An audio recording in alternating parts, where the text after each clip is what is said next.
Hello, and welcome to another video from the URI Physics Department. Today we're going to be going over standing sound waves.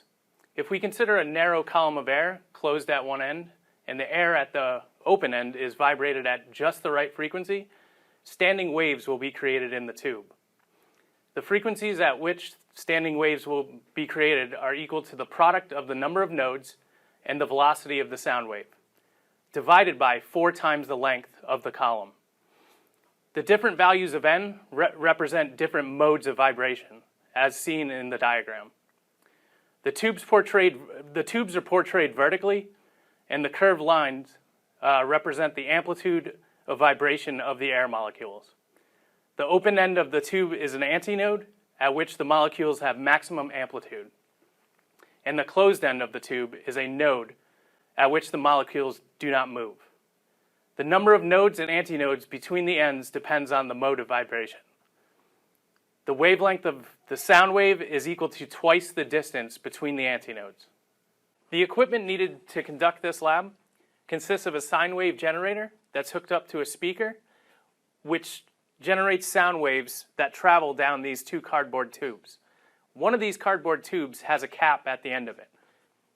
This lab is broken up into 2 parts. For the first part, we're going to keep the length of the tube fixed, and we're going to change the frequency. For the second part, we're going to keep the frequency fixed, and we're going to change the length of the tube. In both parts, we're going to find an experimental value for the velocity of sound and compare that to the theoretical value. When we're ready to start the lab, we'll turn the sine wave generator on and increase the amplitude. Now we can adjust the frequency to find the first antinode.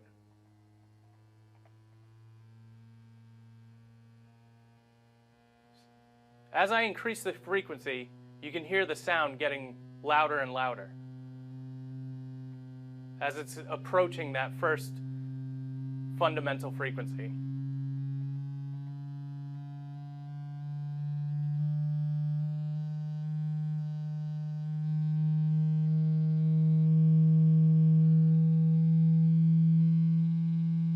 Now the sound's going back down, so we've passed that first fundamental frequency. So I'm going to bring the frequency back down. What you're hearing now is the fundamental frequency. Now I'm going to change the frequency to hear the second harmonic.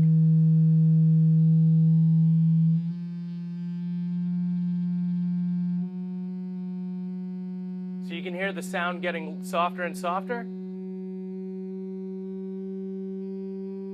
And now it's going to start increasing.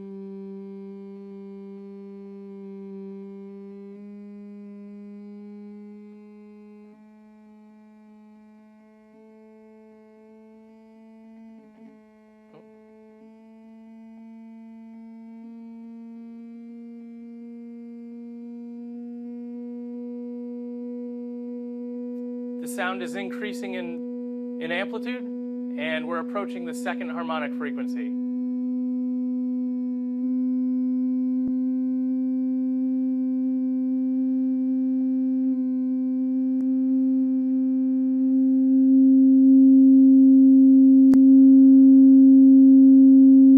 What you're hearing now is the second harmonic frequency.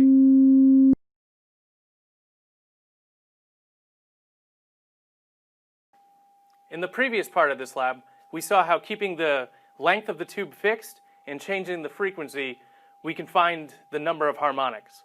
Now we're going to keep the frequency fixed and change the length of the tube to find the number of harmonics. This outer tube is exactly 1 meter in length, and this inner tube can be extended. I've set the sine wave generator to 800 hertz.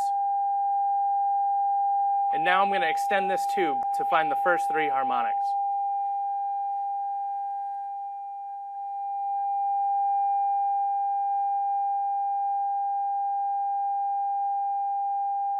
This is the fundamental frequency.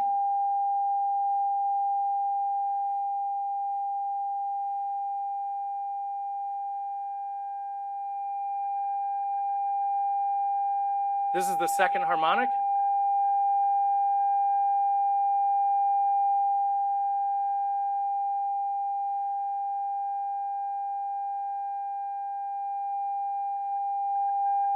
And this is the third harmonic.